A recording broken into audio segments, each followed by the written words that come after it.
ఒక diversion tactics లో భాగమే అని చెప్పి కూడా అందరూ కూడా గమనించాలని చెప్పి కూడా నేను కోరుతా ఉన్నాను. ప్రభుత్వం చేయాల్సిన పనులు పక్కన పెట్టి ఏదో ఒక అభూత కల్పన చేసి రకరకాల కేసులు పెట్టి నాయకులందరినీ కూడా జైళ్లలో పెట్టి సంబంధం ఉన్నా లేకపోయినా ఎట్లంటే అట్లా జైళ్లలో పెట్టి ఇదంతా కూడా వాళ్ళు చేయాల్సిన పనుల నుంచి డైవర్షన్ చేసే పరిస్థితి ఉందని చెప్పి కూడా మనం అందరూ కూడా తెలుసుకోవాలని చెప్పి కూడా నేను తెలియజేస్తా ఉన్నాను.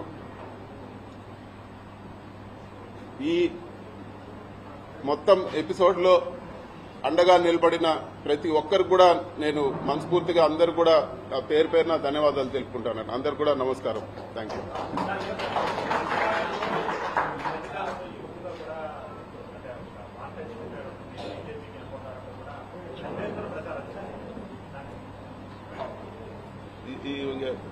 దానికి ఇంకా అర్థమే లేదు. ఇవన్నీ కూడా కట్టుకథలు. తెలుగుదేశం నాయకులు కావాలని బురద కొట్టే పని కానీ దీనికి నేను సంజయ్ చేసినా కూడా అర్థమే లేదు.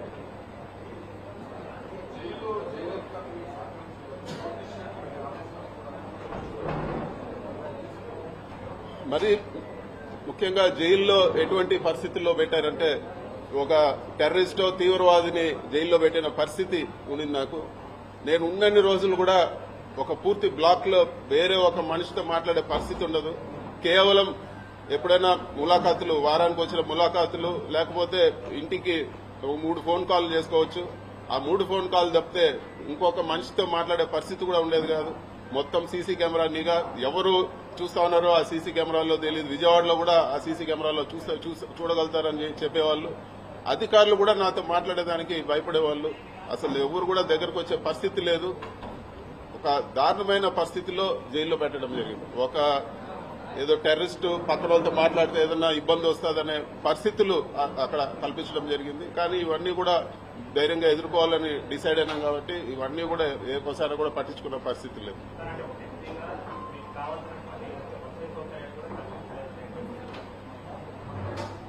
కోర్టు వసతులు కల్పించే విషయంలో కోర్టు ఆదేశాలు ఇచ్చే వరకు, కోర్టు నుంచి ఆదేశాలు ఇచ్చే వరకు ఏ ఒక్క వసతి కూడా జైల్లో కల్పించలేదు.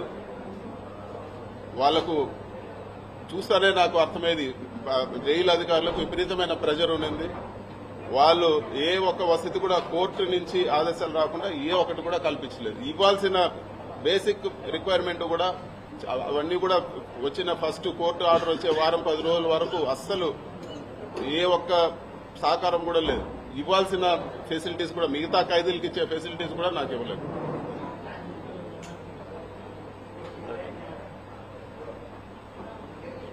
ఓకే అన్న, థ్యాంక్ యూ అన్న. మీరు మాట్లాడతారు.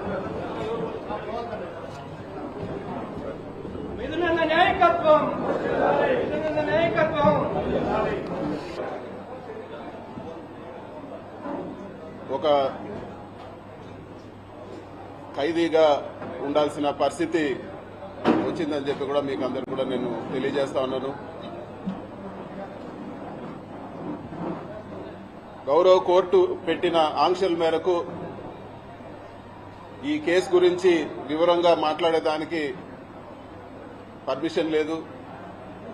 అయినా కూడా ఒక మాట నేను చెప్పదలుచుకున్నాను.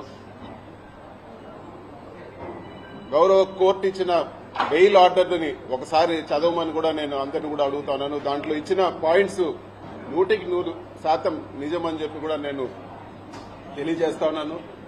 గౌరవ కోర్టు ఏదైతే ఆర్డర్లో విషయాలు చెప్పిందో అవన్నీ కూడా మీ అందరిని కూడా నేను ఒక్కసారి చదవమని చెప్పి కూడా నేను కోరుతా ఉన్నాను.